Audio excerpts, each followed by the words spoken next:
In today's episode, we're going to talk about Melodee Buzzard. This is all the buzz on the internet. You had to put that in there. Come on.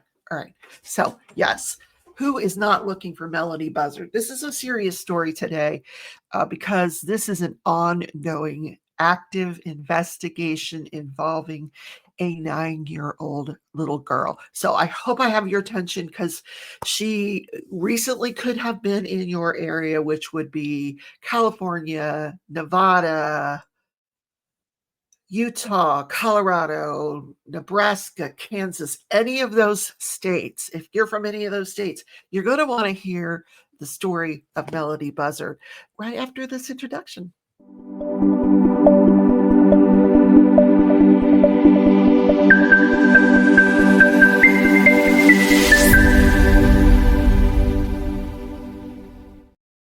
Hi, everybody. Welcome back to the channel. I'm Rebecca, your hostess of Crafting and Crime Daily.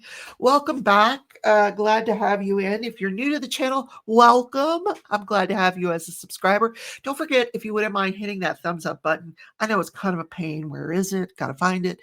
If you'd hit that button for me, I'd really, really appreciate it. You know why. You know why. Yes, you do. And subscribe to the channel. Anyhow, let's talk about Melodee Buzzard. She has completely vanished. Another child has vanished. And we're going to talk about missing children because this needs to be talked about. There are a lot of missing children out there since COVID. Yeah, we're going to talk about that. But I want you to reflect in the true crime community. Looking back to the early days of Lori Vallow Daybell, where Nate Eaton from East Idaho News, he's got his not his ghetto finger stick. He's got his microphone and he's chasing Lori down. Where are the kids? Where are the kids?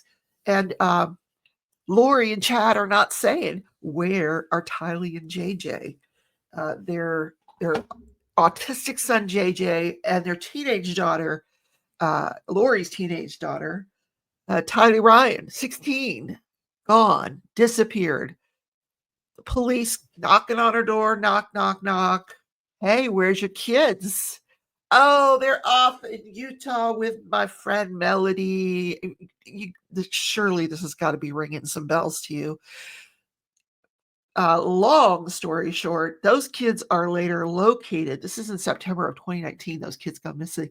They are located in Chad Daybell's backyard in a shallow grave. After having died horrendous deaths, both Lori and Chad are on death row. Well, Chad's on death row. Lori's not. The death penalty was taken off the table in her case because of a prosecutorial error. In any case, not going to happen for Lori. She's going to sit in prison for ever and ever and ever. Amen. Okay. So also remember the case of Harmony Montgomery. Poor little blonde Harmony Montgomery. So adorable.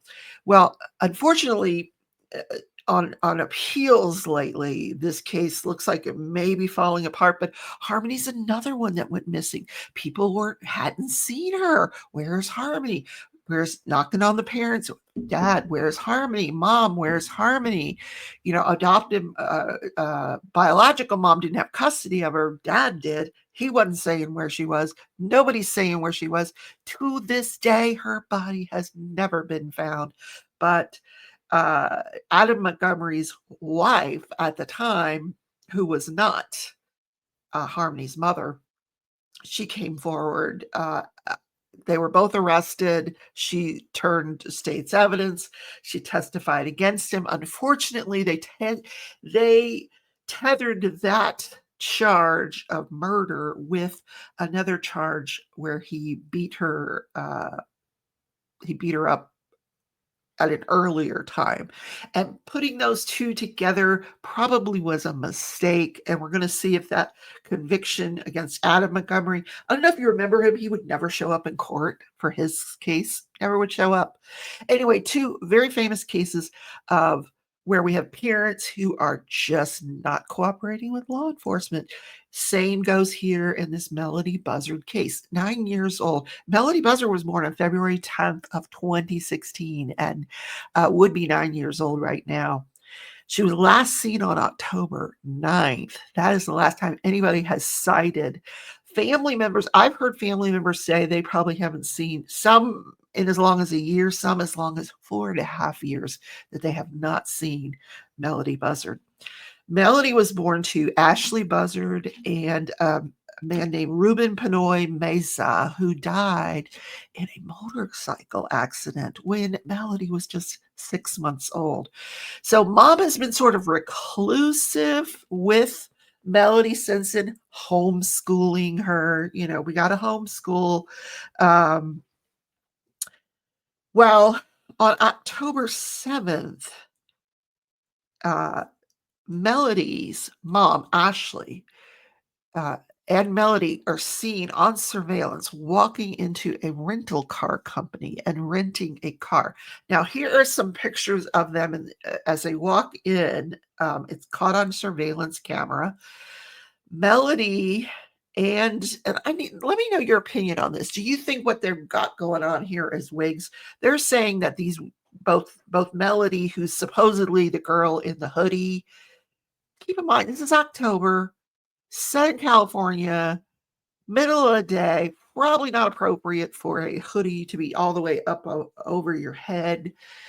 Do you think those are wigs? Let me know what your opinion is. Are those wigs? Do you think mom has a wig? I think she just has really, really bad perm. I don't think mom's hair is a wig. I think they'd like it to be a wig to explain how bad it looks, but I think it's really her hair. Anyway, they walk into this rental car company and they rent a 2024. Listen to me, I'm back in the 1900s still. 2024 Chevy Malibu and proceed to put 3,000 miles on it. Whoa, that's a lot for a rental car.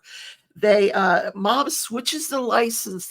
They're in California. This is they're in this little their residence is in this area called Vandenberg Village in a town called Lompoc, California, Lompoc, California. I'm probably butchering the name of that town. And I apologize if you're from Lompoc and I'm getting it wrong. I really am so sorry. This is all in Santa Barbara County. So you've got the Santa Barbara County Sheriff investigating this. You've got the FBI that joined in on the investigation later in October. I think it was October 18th, they get involved. But the reason all this started, I'm going to kind of skip forward in the timeline, is the school. Melodee was supposedly homeschooled. She was part of this independent study program. I need some coffee because this is a long story. She's part of this independent study program. There's certain things that they have to report to the school district to show that they are, going to school, even if it's homeschooling and you're doing independent study, and they have to come to a public school for certain activities. And she hadn't been in a while. So the Lompoc Unified School District on October 14th calls the sheriff department, Santa Barbara County Sheriffs, and said, can you do a welfare check on this child? So they head out on October 15th to Ashlee Buzzard. Knock, knock, knock. Starting to sound familiar, like Lori Daybell. Knock, knock, knock. Where's your child? Where is she? No plausible explanation for where this child is. She is not cooperating with the police. We're going to see how she feels after spending the weekend in jail, because she was arrested on Friday, and we'll get to that. But maybe she's singing like a bird after a whole weekend in jail. Who knows? But her arrest was not related to this case. Yeah. So anyway, the school district says, okay, she's missing. They go confirm. There's no explanation for why she's missing. So the following day, October 15th, and we're just talking like a couple of weeks ago, October 15th, the police get a search warrant for the residence. And then, you always have that footage of the everybody's, all these people coming out with paper bags and pens and pencils and rulers and objects and cameras and computers. And yeah, they came out with some stuff. But they left Mom alone. Mom was not arrested until November 7th. But in any case, the search of the residence was done on October 15th. So now they're trying to find this young girl who hasn't been seen in a while. So they're looking, they find this rental car. I don't know how they ended up figuring out about this rental car thing, but they get the rental car. So now they're searching all kinds of surveillance footage for this rental car.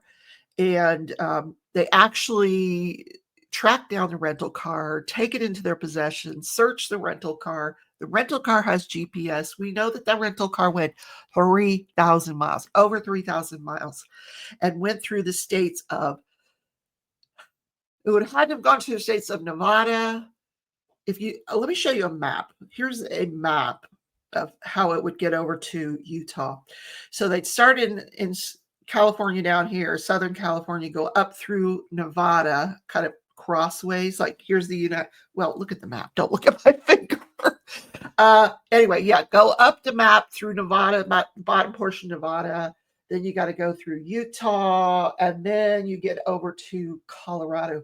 This is the last place that she was seen. Melodee Buzzard was last seen on in Colorado near the border of Utah. So they're looking in all of these states for for Melodee Buzzard. And they finally figure out, okay, we've seen the Chevy Malibu. She switched the plates to New York plates. They figure that out. They're tracking this vehicle. The vehicle returns on October 10th, 3 days. So the vehicle's gone for 3 days. This cross-country road trip for 3 days. The vehicle returns on October 10th. No Melodee Buzzard. Melodee Buzzard's not in the vehicle.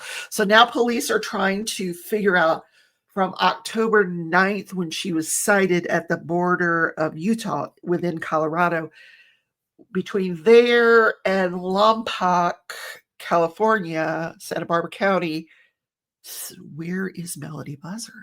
Where did mom like stop at a rest stop and forget to bring her back? Like, what is going on here? Was she trafficked? Did mom sell her? Did mom kill her?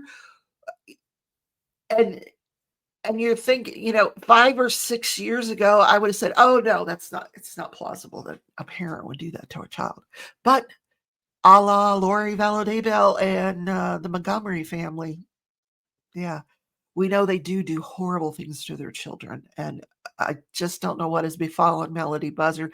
I'm hoping that's something we can rescue her from, that we can bring her back, that we can get her therapy and